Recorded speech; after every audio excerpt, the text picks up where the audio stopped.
मेरा नाम देवर्षि कुलश्रेष्ठ है और मैं आपको इस वीडियो में पाइथन में प्रिंट स्टेटमेंट को कैसे यूज करते हैं ये दिखाऊंगा। मैं आपको प्रिंट स्टेटमेंट का सिंटेक्स दिखाऊंगा, उसमें आर्ग्यूमेंट्स कैसे पास करते हैं वो दिखाऊंगा और कैसे उन पास आर्ग्यूमेंट्स की फॉर्मेटिंग करते हैं ये भी दिखाऊंगा। अभी आप देख पा रहे होंगे कि मैंने एक एडिटर खोला हुआ है। ये एक ऑनलाइन एडिटर है। अगर आपने मेरा पिछला वीडियो जिसमें मैंने एडिटर्स के बारे में ब्रीफ इंट्रोडक्शन दिया था, अगर वो आपने मिस कर दिया है तो मैं आपसे ये रिक्वेस्ट करूंगा कि आप इस URL को नोट कर लीजिए, www.tutorialspoint.com/execute_python3_online.php। ये एक ऑनलाइन एडिटर आप अपने मोबाइल फोन में भी यूज कर सकते हैं। अब मैं आपको प्रिंट स्टेटमेंट यहाँ पे टाइप करके दिखाता हूँ और उसके अंदर मैं एक स्ट्रिंग पास करता हूँ, विराट इज अ क्रिकेटर, और मैं अब इसको एग्जीक्यूट करूंगा। तो आप देख पा रहे होंगे कि जो भी मैंने प्रिंट स्टेटमेंट के अंदर पास किया था, प्रिंट फंक्शन के अंदर जो भी मैंने पैरामीटर पास किया था वो ये राइट हैंड साइड पे डिस्प्ले कर रहा है। जिस तरह से मैंने यहाँ पे एक स्ट्रिंग पास की है उसी तरह से मैं प्रिंट स्टेटमेंट के अंदर एक इंट, एक फ्लोट, एक कॉम्प्लेक्स नंबर, एक बूल, एक लिस्ट, एक टपल,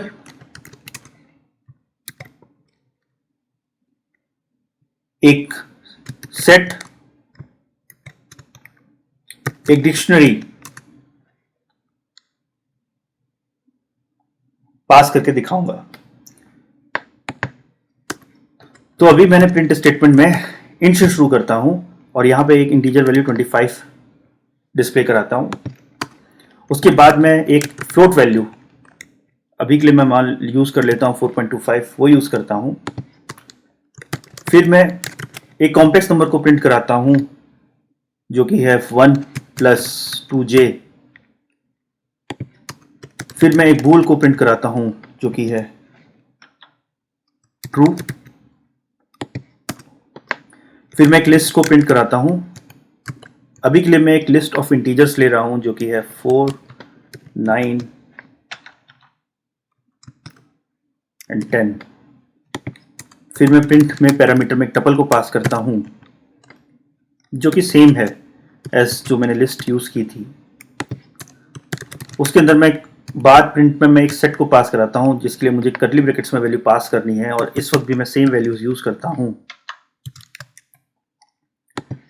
फिर मैं एक डिक्शनरी पास कराता हूं जिसमें कि मैं एक नेम यूज करता हूं।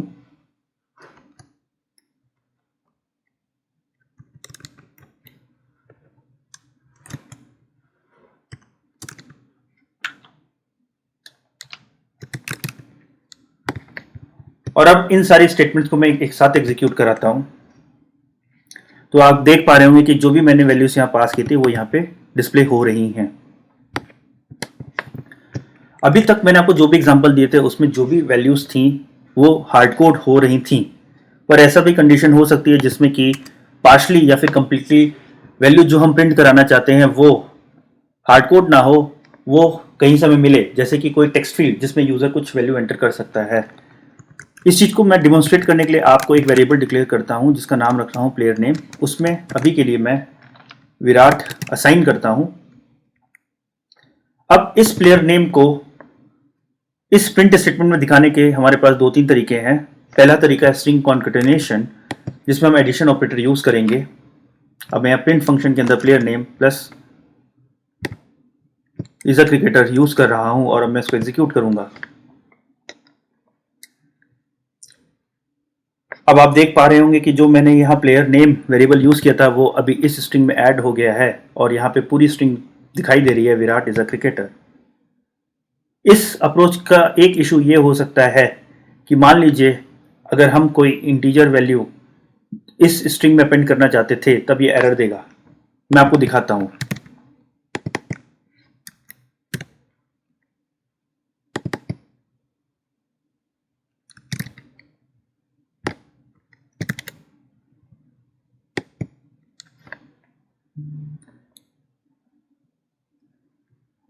अभी आपने देखा कि मैंने जो एज है वो मैंने 38 यूज़ किया हुआ है और इसमें मैंने डबल कोटेशंस यूज़ किए हुए हैं, इसीलिए वो एक स्ट्रिंग की तरह ट्रीट कर रहा है। पर अगर मैं यहाँ पे डबल कोट्स को हटा देता हूँ तो ये एक इंटीजर हो जाएगा। उस वक्त जब मैं एग्जीक्यूट करूंगा तो आप देख पाएंगे कि यहाँ पर एक एरर थ्रो कर रहेगा। इस प्रॉब्लम को हम दूर कर सकते हैं कुछ तरीकों से। एक तो हम लोग इसमें मल्टी पैरामीटर या मल्टी आर्ग्यूमेंट्स वे यूज़ कर सकते हैं प्रिंट स्टेटमेंट में, जिसमें कि जो भी हम पैरामीटर पास कर रहे हैं उनके बीच में हमें बस एक कॉमा लिखना होगा। अब मैं अगर इसको एग्जीक्यूट करूंगा तो आप देख पाएंगे कि जैसा हम रिजल्ट चाहते थे वो वैसा ही रिजल्ट दिखा रहा है। आप ये भी देख पाएंगे कि इसने बाय डिफ़ॉल्ट एक स्पेस को ऐड कर दिया है दो स्ट्रिंग्स के बीच में, दो पैरामीटर्स के बीच में, इसलिए मैं उसको हटा दे रहा हूँ। इसको फिर से एग्जीक्यूट कराऊंगा तो आप देख पाएंगे कि जैसा मैं चाहता था वैसा ही आउटपुट डिस्प्ले हो रहा है। दूसरा तरीका हमारे पास है कि हम प्रिंट फंक्शन के अंदर हम एफ यूज़ कर सकते हैं और इसके बाद हम वो जो स्ट्रिंग जो हम डिस्प्ले करना चाहते हैं वो लिख सकते हैं। अभी इसके बाद मैं एक स्ट्रिंग लिखूंगा यहां पर, जिसमें मैं एज को कर्ली ब्रैकेट्स के अंदर पास करूंगा और अब मैं इसको एग्जीक्यूट करूंगा तो आप देख पा रहे होंगे कि ये जो मैंने एज पास की है वो अभी कर्ली ब्रैकेट के अंदर वो उसकी वैल्यू को ऑब्टेन कर रहा है और उसको यहाँ पे दिखा रहा है। अगर हम अपने पिछले एग्जांपल पे जाएं जिसमें कि हम स्ट्रिंग कॉन्कैटिनेशन यूज कर रहे थे और जिसके लिए एरर दे रहा था, इस एरर को इस तरीके से भी हम दूर कर सकते हैं। हम यहाँ पर एक टाइप कास्टिंग यूज करते हैं जिसके लिए हमें str फंक्शन यूज करना होगा। str फंक्शन में आप जो वैल्यू पास करते हैं वो उसको स्ट्रिंग में कन्वर्ट कर देता है। अगर मैं अब रन करूंगा तो ये एक्सपेक्टेड रिजल्ट दे रहा है।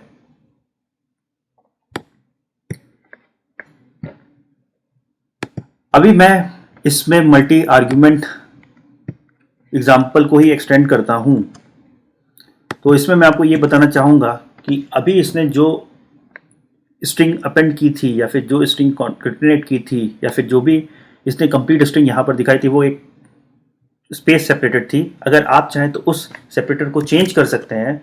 आप चाहें तो उसकी जगह आप कोई और कैरेक्टर भी यूज़ कर सकते हैं। अभी के लिए मैं यहाँ पे कॉमा यूज़ करूँगा, तो इसके लिए मुझे SCP कीवर्ड यूज़ करना पड़ेगा जो कि शॉर्ट फॉर्म होता है सेपरेटर के लिए, और फिर मैं यहाँ पे कॉमा पास करूँगा और अब मैं इसको एग्जीक्यूट करूँगा तो आप देख पा रहे होंगे कि इसने दोनों स्ट्रिंग्स जो मैंने पैरामीटर्स पास किए थे उन पैरामीटर्स को इसने अपेंड तो कर दिया है, पर उनके बीच में जो मैंने सेपरेटर पास किया है वो भी इसने यूज़ किया हुआ है। आपने एक चीज़ और नोटिस की होगी, अगर मैं इस लाइन को लिखने के बाद दूसरी लाइन लिखता हूं प्रिंट स्टेटमेंट की और अब मैं इसको एग्जीक्यूट कराऊंगा तो आप देख पाएंगे कि मैं जितनी प्रिंट स्टेटमेंट लिखूंगा सब एक नई लाइन से स्टार्ट हो रही हैं, जिसको हम ऐसा मान सकते हैं कि जो भी प्रिंट स्टेटमेंट है वो बाय डिफ़ॉल्ट एक न्यू लाइन कैरेक्टर को ऐड कर देता है।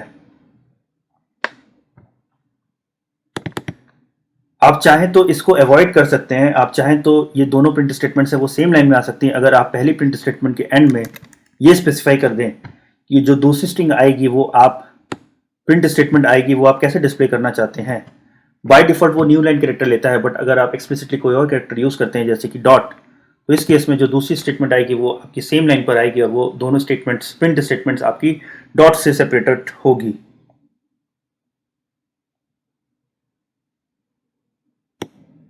फ्रेंड्स, अगर आपका कोई डाउट है जो भी मैंने यहाँ वीडियो में दिखाया है उसमें किसी भी टॉपिक से रिलेटेड या किसी भी इंस्ट्रक्शन से रिलेटेड, या फिर आपकी कोई और क्वेरी है जो कि इस वीडियो को देखकर आपके माइंड में आई हो, तो आप मुझे कमेंट्स सेक्शन में ज़रूर बताइएगा। मैं कोशिश करूंगा आपका क्वेश्चन पर आंसर देने की या फिर किसी फ्यूचर वीडियो में उन चीज़ों को इनकॉर्पोरेट करने के लिए। If you like this video, please click subscribe to watch more such videos. Thanks for watching.